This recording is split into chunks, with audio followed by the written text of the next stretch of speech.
Lepas tu, jangan ambil vaksin. No. Diorang nak ambil kocik kepada kita. Percaya vaksin ni semua syirik. Bergantung kat Allah SWT je, bukan vaksin. Habis tu kau tak nak ambil vaksin, nak ambil apa? Ambil habatus sauda. So kau nak bertuhan ke habatus sauda lah ni? Habatus sauda sunnah Nabi. Jangan letakkan diri dalam kecelakaan. Pergi bertanya pada orang yang arif dalam suatu bidang pun sunnah Nabi. Lepas tu, jangan percaya mufti. Mufti ni semua dah kena bayar dengan pokok ilmu dia. Hukum-hukum yang diorang keluarkan, fatwa yang diorang keluarkan, semua bayar dekat pokok diorang ni. Ada ke suruh kita jangan balik kampung raya dan dia takut sebar wabak semua? Mufti sendiri takut dengan makhluk Allah yang kecil nama virus tu. Kau tahu tak kluster air sekarang dah banyak? Sejak bila mufti keluar fatwa ikut sedap tekak yang nafsu korang? Nabi SAW cakap ulama' tu pewaris Nabi. Sekarang pewaris Nabi pun kau tak nak follow. Kau nak follow siapa? Korang yang kena jerat dengan ilmu hati ni, diorang buat kau sampai taksub, sampai kafir kan. Bodoh kali ulama'. Ilmu adab ibadat korang pun cloud nak ini ulama'. Rasa pandai just lepas Google search je. Lepas tu pasal vaksin tu, apa kau ingat semua orang yang ambil vaksin tu syirik ke? Yakin pada makhluk ke? Tak yakin dengan kuasaan Allah? Aku nak tanya kau, kalau kau lapar kau cari makanan tak? Kenapa nak cari makanan? Kenapa tak yakin dengan Allah je? Tak minta direct doa pada Allah je? So nak kata kau bertuhankan makanan ke? Tak kan? Dalam dunia ni ada sunatullah.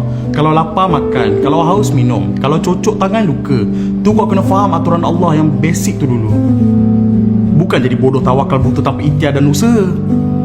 Rasulullah SAW pernah tegur seorang pemuda yang tak ikat tali untanya dengan alasan, tak apa, aku tawakal je pada Allah. Nabi tegur, ikat dulu baru tawakal, dengan nada yang tegas. Sebab tu dalam Al-Quran dah sebut, tak tahu satu benda, cari orang yang arif dalam bidang tu. Bukan memandai sendiri. Kalau pasal virus, tanya saintis. Kalau sakit, jumpa doktor. Ini bukannya syirik, ni Quran sendiri yang sebut. Tapi besok kenapa tak boleh nak solat Jumaat? Susah je jarak lagi. Tahu tak sekarang dah ada kluster jemaah surau? Ni aku nak bagi tahu ni. Kalau macam tu, buat apa Nabi berundur dari perang Uhud? Nabi kot. Confirm menangnya. Nabi Nuh, buat apa lari naik kapal? Baginda berdakwah pada orang kot. Nabi Lut, buat apa lari dari bumi yang terbalik? Dia confirm kebalnya. Yang korang ni, Nabi pun bukan, alim ulama pun bukan. Tawakal kalah Nabi-Nabi. Nama pun bala, kenalah usaha sehabis mungkin. Ni semua usaha, bila dah habis segala langkah, baru tawakal. Bukan cari penyakit. Tak perlu timbulkan rasa berdosa sebab tak dapat solat Jumaat. Sebab tu arahan pemerintah. Nabi sendiri bagi tahu dalam hadis riwayat Abu Daud, Al-Baihaqi dan Ibnu Majah, tak perlu ke masjid kalau ada uzur. Uzur tu apa? Sahabat tanya. Nabi kata ketakutan, kebimbangan atau sakit. Orang awam dan pemerintah takutkan wabak ni tersebar. Nak kata norma baru ni rosak akidah adalah satu tuduhan yang berat. Sebab yang memutuskan SOP ni bukan sekadar mufti-mufti di Malaysia je, tapi dekat seluruh dunia tau. Nak kata apa? Ilmuwan dengan mufti-mufti ni setuju perkara yang merosakkan akidah. Takkan mufti-mufti ni nak sesatkan atau murtadkan umat Islam. Takkan mufti ni tak faham maqasid syariah dalam menjaga nyawa dan masalah awam. Ustaz Zaidrus pun dah bagi pendapat dia pasal SOP solat jarak 1 meter ni dekat ceramah dia tu. UAL pun dah explain, serahkan urusan SOP ni dekat mereka yang fakir dalam ilmu fiqah dan fatwa. Kalau korang hebat ilmu akhlak dan adab, jangan sibuk kondem bab fiqah dan usul. Kat Gaza, sampai hari ni pimpinan Hamas masih arahkan masing-masing untuk solat jarak 1 meter. 5 Mei lepas, baru Gaza dibenarkan untuk solat berjemaah full 1 meter di masjid-masjid setelah sekian lama masjid-masjid di Gaza dilimitkan jemaah. Masjid Al-Aqsa pernah tutup 2 bulan lebih masa Ramadan tahun lepas.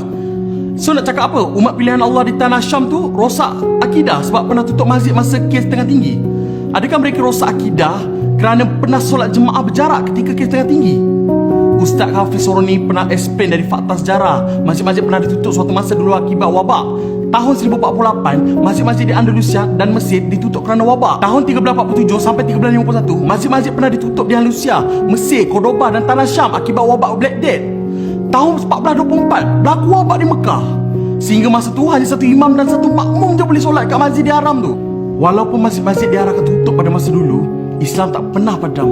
Islam semakin kuat adalah sebab Islam jadi pemangkit ilmu perubatan kuarantin. Ada ke umat Islam beramai-ramai jadi rosak akidah akibat masjid ditutup masa tu?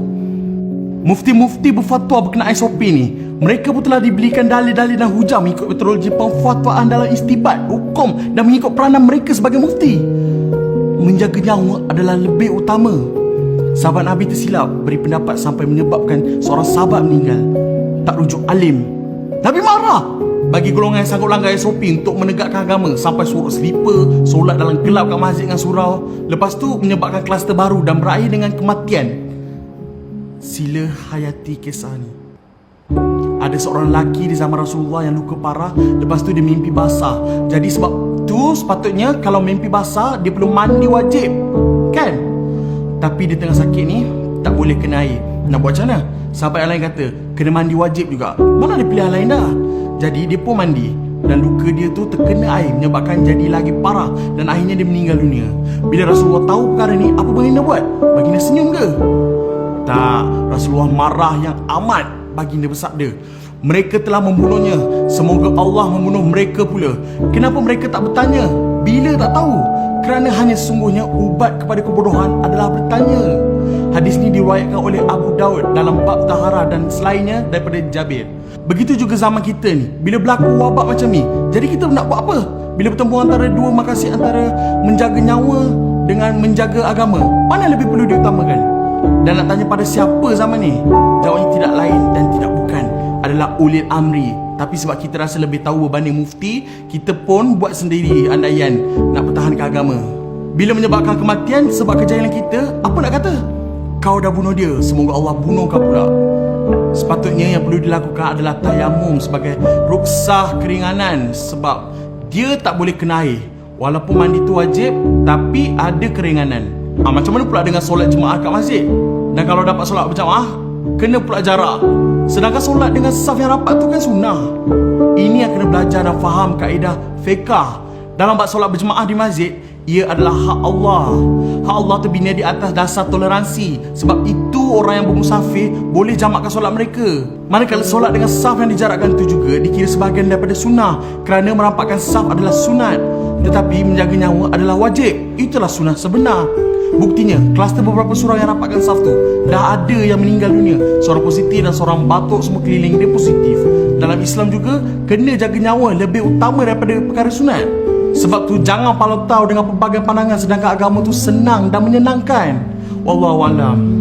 Sekali lagi, aku nak tanya kau, pagi tadi kau solat subuh tak?